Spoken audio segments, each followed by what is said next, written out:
Doctor Kamran Jamshed.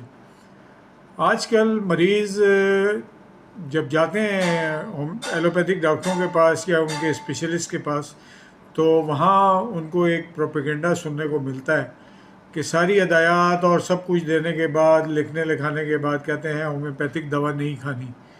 لیکن جب ان سے پوچھا جائے کہ ہومیوپیتھک دوا کیوں نہیں کھانی، کیا کوئی نئی تحقیق آئی ہے، کیا کوئی آپ کے پاس ریسرچ پیپر ہے، تو وہ پھر آئیں بائیں شائیں کرنے لگتے ہیں اور ادھر ادھر کی باتیں کرنے لگتے ہیں۔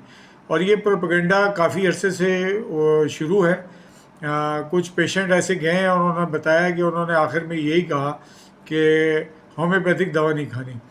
تو وجہ کیا ہے؟ وجہ ایک مقبولیت ہے ہومیوپیتھک سسٹم اور میڈیسن کی، جس کی وجہ سے ہمارے یہ ڈاکٹرز جو ہے وہ پریشان ہیں۔ اور بھائی سیدھی سیدھی بات ہے، اپنے کام سے کام آپ کو رکھنا چاہیے۔ اور یہ بھی بہت عرصے سے آپ لوگ پروپیگنڈا کر رہے ہیں کہ ہومیوپیتھک علاج سلو ہے، تاکہ ان کی طرف لوگ جائیں نہ، اس طرف رخ نہ کریں۔